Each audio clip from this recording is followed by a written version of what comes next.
Good morning student. आज हम कक्षा 10 का चतुर्थ पाठ प्रारंभ करने जा रहे हैं जिसका नाम है शुभास्थानी। शुभास्थानी मतलब होता है अच्छी बातें। हमारे जो ऋषि मुनि थे, सज्जन पुरुष जो होते हैं, वो अपने छंदबद्ध तरीके से अच्छी बातों को शुभाषित मतलब अच्छी बातों को श्लोकों के माध्यम से प्रस्तुत करते हैं। तो यहाँ पर शुभास्थानी श्लोक के माध्यम से कुछ अच्छी बातों को यहाँ प्रस्तुत किया गया है। ध्यान से देखें। गंगा पापम शशि तापम दैन्यम कल्पतरु स्थिता।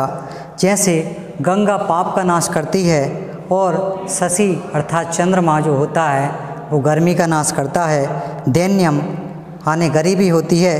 कल्पतरु स्थिता, कल्प वृक्ष जो होता है वो सभी कामनाओं को पूर्ण करने में समर्थ होता है, वह गरीबी को भी दूर कर देता है। परंतु पापम तापम च दैन्यम, पापम तापम च दैन्यम घंती संतो महाशया।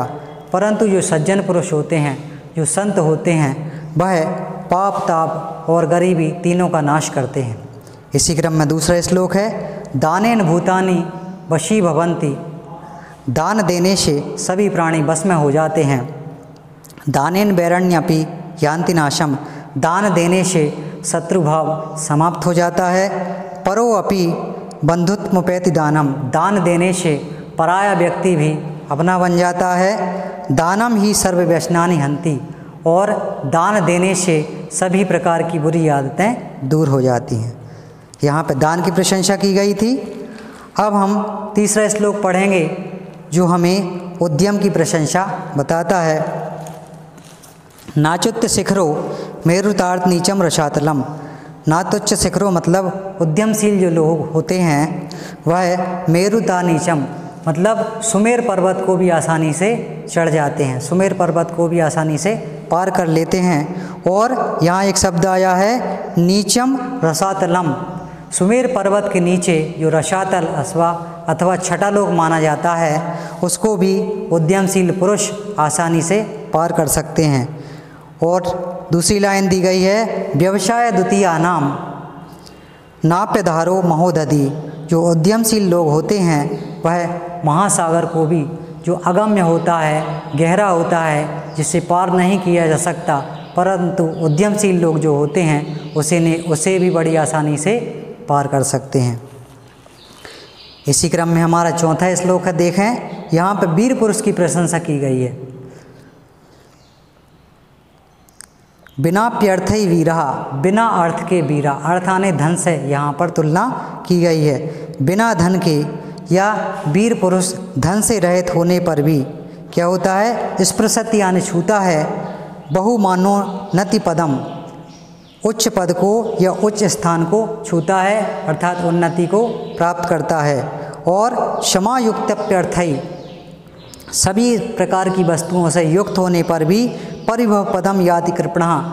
जो विवेक से शून्य व्यक्ति होता है वह सभी प्रकार की वस्तुओं से पूर्ण होने पर भी, धन से पूर्ण होने पर भी वह हमेशा पराजयता को ही प्राप्त होता है।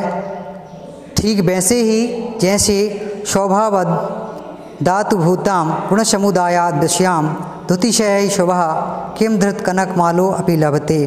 ठीक वैसे ही जैसे सिंह की कांति चमक उसके गुणों से होती है, परंतु यदि उसे कुत्ता सोने की माला पहन ले तो वह सिंह नहीं बनता, ठीक वैसे ही। अब यहाँ पे इसी क्रम में पांचवा श्लोक बताया गया है जिसमें गुण की प्रशंसा की गई है। गुणः कुर्वन्ति दूतत्वम दूरे अपि वस्ताम सताम केतकी गंधमाघ्राय स्वामायन्ति षट्पदः। यहाँ पर गुण की प्रशंसा की गई है कि दूर रहने पर भी सज्जनों के गुण, दूर रहने पर भी सज्जनों के गुण। यहाँ एक शब्द आया है दूरे अपि वस्ताम सताम। दूर रहने पर भी अर्थात दूर निवास करने पर भी गुणः कुर्वन्ति दूतत्वम अपने दूत के गुण को पूर्ण करता है। जैसे केतकी गंधमाग्राय स्वामायन्ति षट्पदा, जैसे भौरे जो होते हैं केतकी मतलब केवड़े की गंध को पाकर उसकी सुगंध से आनंदित होकर उसकी ओर अपनी ओर खिंचे चले जाते हैं। तो ये गुणों का आकर्षण माना जाता है। अब हम छठवां श्लोक देखेंगे इसी क्रम में। वाग्भूषणम अर्थात वाणी का आभूषण, वाणी को आभूषण क्यों कहा गया है? केयूरा न विभूषयंती, इसे कोई भी बाजूबंद सुशोभित नहीं कर सकता। किसको? मनुष्य को। मनुष्य को किसी भी प्रकार का बाजूबंद अर्थात हाथ में पहनने वाला एक आभूषण होता है, उसे सुशोभित नहीं करता। ना पुरुषम हारा न चंद्रोज्ज्वला, ना उसे कोई हार सुशोभित कर सकता है। ना स्नानम, ना वह स्नान से सुशोभित होता है। ना कुसुम लांकृतः, ना वह चंदन से सुशोभित होता है। ना मूर्धजा वाण्य का समलं करोति, वह तो वाणी रूपी आभूषण से हमेशा सुशोभित होता है। या संकृता धार्यते, जो इसको धारण करता है वह हमेशा अलंकृत होता है। किसको? अर्थात वाणी को। क्षीयन्ते खलु भूषणानि, यहाँ पर कहा गया है कि आभूषण तो पल भर में नष्ट होने वाले होते हैं, परंतु सततम बाग भूषणम भूषणम, वाणी रूपी आभूषण सदैव बना रहता है। अर्थात वाणी को सबसे बड़ा आभूषण माना गया है। 7वां श्लोक है इसी क्रम में, इसमें क्षमा की बात की गई है।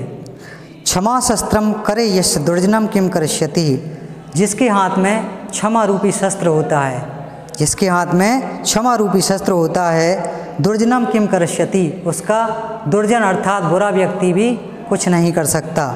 अतृणो पततो वहनो स्वयमेवो पशाम्यति, ठीक वह वैसा भी होता है जैसे बिना घास में अग्नि गिर जाती है और कुछ देर बाद वह शांत हो जाती है, वैसे ही बुरा व्यक्ति जो होता है क्षमाशील व्यक्ति को क्षमा कर देता है, अर्थात उसका कुछ नहीं बिगाड़ सकता।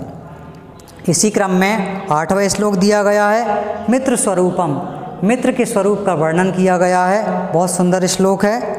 मित्रम प्रीति रसायनम नैनारंदनम चेतसा, मित्र जो होता है प्रेम रूपी आश्रय माना जाता है। नैना रयो नंदनम चेतसा, वह हमारे आँखों को और चित्त को आनंदित करता है।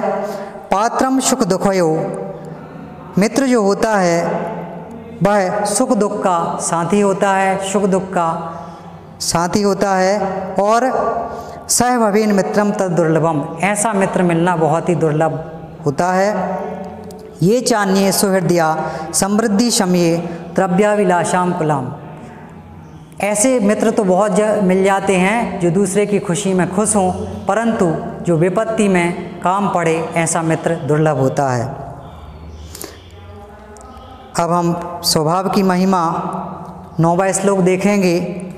इसमें स्वभाव की महिमा का वर्णन किया गया है। सर्वश ही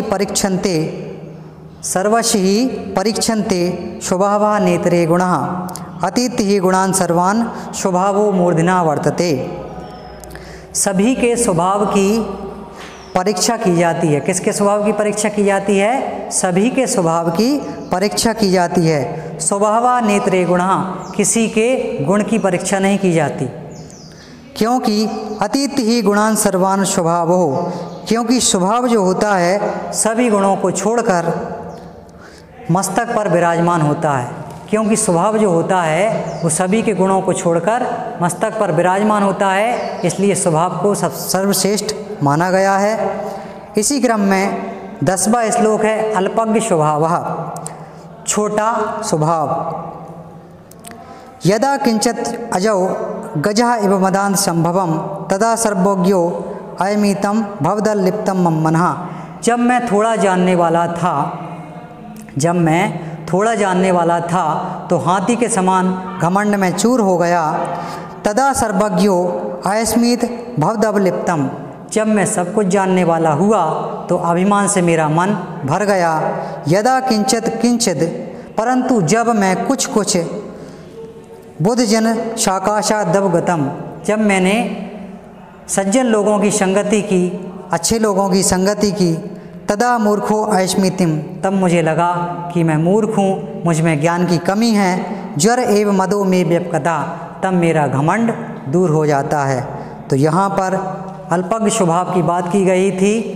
सज्जनों की संगति से हमें अच्छी बातें मिलती हैं, अच्छे गुण प्राप्त होते हैं। तो ये हमारे आज के श्लोक थे और हम आपको प्रश्नोत्तर सेंड कर देंगे।